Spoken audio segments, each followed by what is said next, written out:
नमस्कार दोस्तों, स्वागत है आप सभी का एक बार फिर से।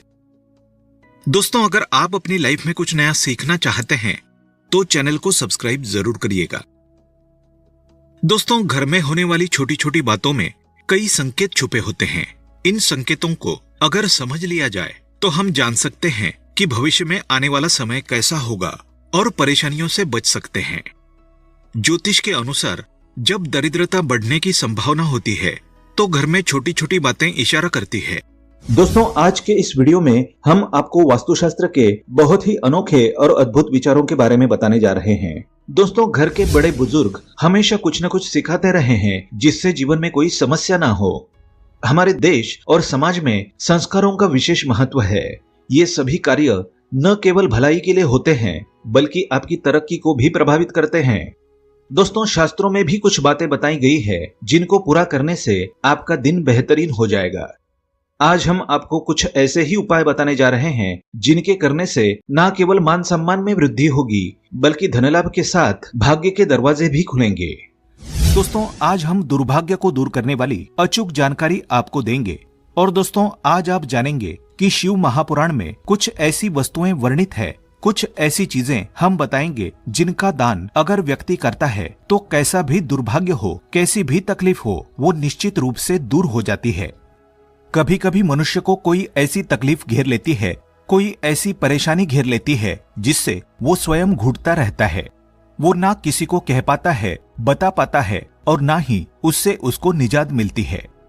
तो दोस्तों, महादेव की पूजा पाठ और उनकी आराधना करने से समस्त पाप और समस्त कष्ट दूर हो जाते हैं।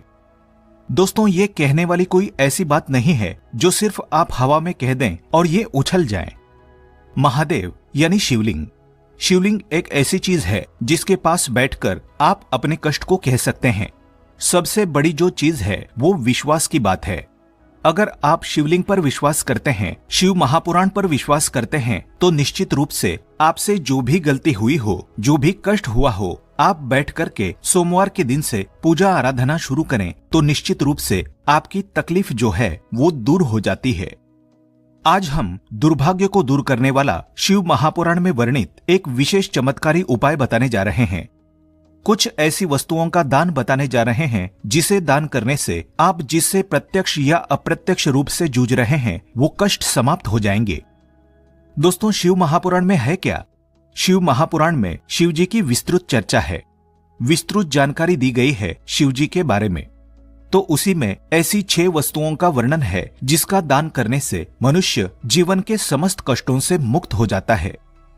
दोस्तों, शास्त्रों में जो बहुत दानी महादानी कहे जाते हैं वो लोग दान के द्वारा, पुण्य कर्म के द्वारा आज भी जाने जाते हैं। जैसे कर्ण को ले लीजिए। कर्ण को कौन नहीं जानता? कर्ण को महादानी की संज्ञा दी जाती है।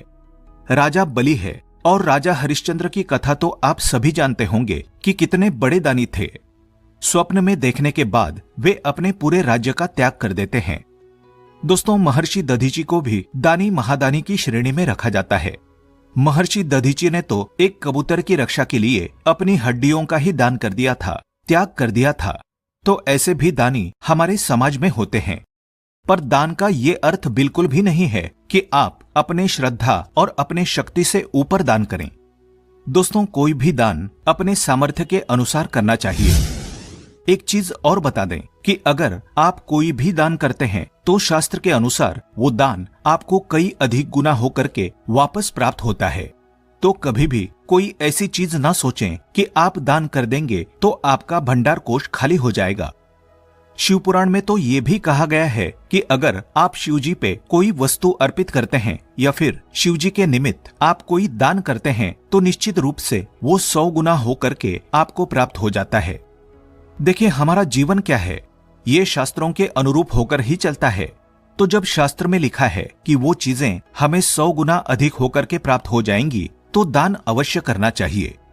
अब क्या क्या दान करना चाहिए, इससे कौन सी परेशानी दूर होती है, आइए आगे देख लेते हैं। लेकिन दोस्तों, उससे पहले आपसे रिक्वेस्ट करते हैं कि वीडियो को लाइक जरूर करिएगा, दोस्तों को शेयर कर दीजिएगा और अगर आपने अभी तक चैनल को सब्सक्राइब नहीं किया है तो चैनल को सब्सक्राइब करके बेल आइकन जरूर दबाइएगा। अब देखते हैं हमें कौन सा दान करना चाहिए जो बहुत किफायती है हर कोई दान कर सकता है, और दूसरी चीज कि ये प्रत्यक्ष अप्रत्यक्ष हर संकट को दूर कर सकता है। पहली चीज है नमक। नमक का दान करने से व्यक्ति अगर किसी प्रत्यक्ष अप्रत्यक्ष कष्ट से जूझ रहा हो, अप्रत्यक्ष का अर्थ होता है कि कोई ऐसी तकलीफ होती है जिससे हम स्वयं घुटते हैं, किसी को बता नहीं सकते, तो ऐसे ही आप सोमवार के दिन नमक का दान करेंगे तो फिर ये दुर्भाग्य, आपकी जो गरीबी है या परेशानी है वो दूर हो जाती है। यानी नमक का दान आपके समस्त दुर्भाग्य को दूर करने में सहायक होता है। नमक का दान करते समय आपको एक बात का ध्यान रखना है, आप अपने हाथों से नमक का सीधे किसी के हाथ में दान ना करें। इस बात का ध्यान रखें। नमक का पैकेट आप नीचे रखें। एक प्रकार का नमक होता है जो गोल गोल होता है, जिसे साबुत नमक कहते हैं। वो अगर आपको मिल जाए, उसे आप दान करते हैं तो वो सर्वश्रेष्ठ माना जाता है। पर पैकेट में जो नमक मिलता है, जिसे आप भोजन बनाने के लिए इस्तेमाल करते हैं, वो नमक भी आप दान कर सकते हैं। इससे भी आपका दुर्भाग्य दूर होता है। अगली चीज है गुड़। गुड़ का दान अगर आप करते हैं तो इससे आपके रिश्ते अच्छे होते हैं। अब ये रिश्ता आपका किसी से भी हो सकता है। पति पत्नी के बीच अगर संबंध मधुर नहीं है, आए दिन क्लेश होता है, झगड़े लड़ाई और स्थिति तलाक तक पहुंच गई है, तो आप महादेव की शरण में जाएं।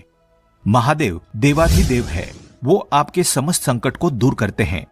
उदाहरण के लिए अगर बता दें कि अगर कोई व्यक्ति बहुत अधिक लंबे समय से बीमार है, तो आप ज्योतिष के पास जाएंगे, जहां भी जाएंगे तो वो आपको यही कहेंगे कि भगवान शिव की शरण में जाओ, महामृत्युंजय का जाप कराओ, महामृत्युंजय अनुष्ठान कराओ, रुद्राभिषेक कराओ। क्यों नहीं आपको वे और कोई देवता या फिर कोई और उपाय बता देते हैं कि आप उनकी शरण में जाएं, आप वो उपाय करें। दोस्तों, वो सिर्फ और सिर्फ भगवान शिव की शरण में जाने को ही आपको कहेंगे। तो आप ये समझ लीजिए कि अगर आपका रिश्ता तलाक तक गया है, आपको लग रहा है कि अब बनने वाली नहीं है, तो हम आपसे कहेंगे कि आप महादेव की शरण में जाएं। महादेव को सोमवार के दिन गुड़ जरूर अर्पित करें, गुड़ का दान जरूर करें। दोस्तों, गुड़ का दान करने से कोई भी रिश्ता हो, माँ बाप के रिश्ते हो या फिर आपका बच्चा आपका कहना नहीं मानता, बस एक बात याद रखिए कि किसी भी रिश्ते में अगर मिठास भरनी हो तो सोमवार के दिन गुड़ का दान करें। दोस्तों, गुड़ और रोटी गाय को खिलाने से भी आपके रिश्ते मधुर होते हैं, लक्ष्मी की प्राप्ति होती है, तो ये काम भी आप कर सकते हैं। अगली चीज जो शिव महापुराण में वर्णित है वो है तिल। तिल का दान करने से व्यक्ति का अगर आत्मविश्वास डगमगा रहा है, यानी कभी कभी आप देखते होंगे कि व्यक्ति बहुत ज्ञानी होने के बाद भी उसका आत्मविश्वास उसका साथ नहीं देता है। कभी कभी बच्चे पढ़ाई में अच्छे होते हैं, परंतु जब वो इंटरव्यू में पहुंचते हैं तो उनका कॉन्फिडेंस उनका साथ नहीं देता है। जानकारी के बाद भी वो वहां से लौट आते हैं, हार जाते हैं। तो इस स्थिति में सोमवार के दिन आप तिल का दान करें। तिल का दान आप काले या सफेद का करें। अगर काले तिल का दान आप करना चाहते हैं तो शनिवार के दिन आप कर दें, ये दिन भी काफी शुभ माना जाता है। अब अगली चीज है घी। घी का दान करने से बीमारियां दूर होती है। इससे बीमारियों से आपके शरीर की रक्षा होती है। अगर कोई बच्चा है जो सर्दी जुकाम और बहुत तरह की परेशानियों से जूझता है, तो उसके हाथों से घी का स्पर्श करा करके आप दान कर सकते हैं। घी में अगर गाय का घी दान करें तो ये काफी अच्छा माना जाता है, शुद्ध और पवित्र माना जाता है। तो दोस्तों, इस प्रकार से आपको ये दान अवश्य करने हैं। महादेव पे घी चढ़ाने से आपकी बीमारियां और परेशानियां दूर होती है, लक्ष्मी की प्राप्ति होती है। जैसा कि हम सभी को पता है कि महादेव का पंचामृत से अभिषेक किया जाता है। उनको जो 5 चीजें चढ़ाई जाती है उसमें घी का भी स्थान आता है। तो आप महादेव पर घी चढ़ाएं, इससे महादेव आपकी समस्त मनोकामना पूर्ण करेंगे। तो दोस्तों, इस तरह की जो चीजें हैं वो हमें प्रति सोमवार दान करनी है। अगर उपर्युक्त कष्टों से आप जूझ रहे हैं तो सोमवार के सोमवार आप इन चीजों का दान कर सकते हैं। अगली चीज है दोस्तों अनाज। बहुत प्रकार के अनाज हम दान करते हैं। जैसे कोई व्रत या उपवास रखते हैं तो फिर अंत समय में जब आप पारण करने जाते हैं तो उससे पूर्व में कहा जाता है कि आप ब्राह्मण भोज कराओ, परंतु ब्राह्मण भोज हर समय संभव नहीं हो पाता है, तो हम ब्राह्मण के निमित्त कुछ अनाज दान कर सकते हैं। अनाज दान करने से माँ अन्नपूर्णा आपका भंडार कभी खाली नहीं रखती है। जैसा कि आप सभी जानते हैं कि माँ अन्नपूर्णा शिव की अर्धांगिनी है, माँ जगदम्बा स्वरूप है और उन्होंने भगवान शिव को ये वरदान दिया था कि जो व्यक्ति उनका अनादर नहीं करेगा उसका भंडार कभी खाली नहीं रहेगा। तो ये कोई छोटी सी चीज आप मत समझिएगा कि भंडार खाली नहीं रहेगा। आपके भंडार खाली नहीं रहने का अर्थ है कि आपका घर अन्न और धन से भरा रहेगा।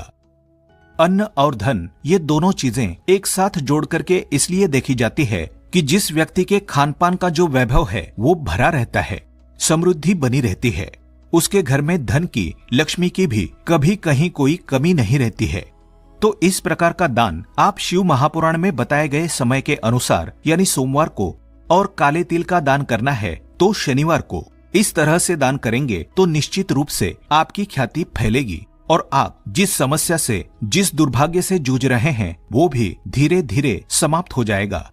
धीरे धीरे इसलिए कि कोई उपाय जादू बिल्कुल नहीं होता। भगवान के पास जब आप उनकी शरण में जाते हैं, उनके निमित्त, अपने कष्टों को दूर करने के निमित्त जब आप किसी चीज का दान करते हैं तो निश्चित रूप से भगवान आपकी थोड़ी देर तक परीक्षा लेते हैं। आपको लगेगा कि आपके संकट और बड़े हो रहे हैं, परंतु वो संकट बड़े नहीं होते हैं। धीरे धीरे महादेव जी उसको काटते हैं। आपको सब्र की आवश्यकता है। आप जब किसी परेशानी से जूझ रहे हैं तो सब्र रखिए और धीरे धीरे ये उपाय करते रहे। महादेव की कृपा से सब कुछ अच्छा हो जाएगा। आपका जीवन खुशियों से भर जाएगा। अगली चीज है कपड़ा। दोस्तों, वस्त्र दान करना भी बहुत उत्तम माना जाता है। जैसे कि सर्दियां चल रही हैं तो कंबल दान करना ऐसे में काफी उत्तम माना जाता है।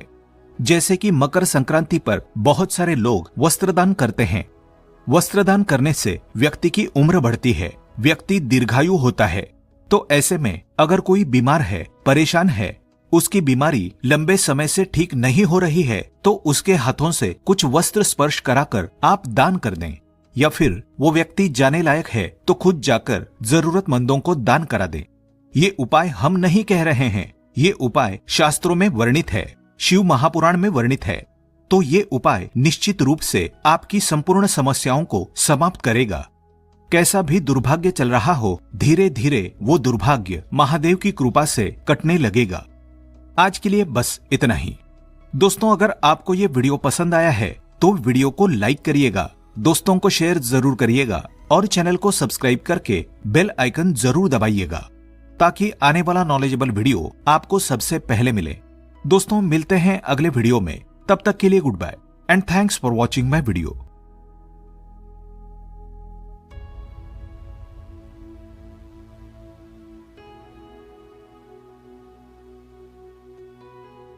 अच्छा।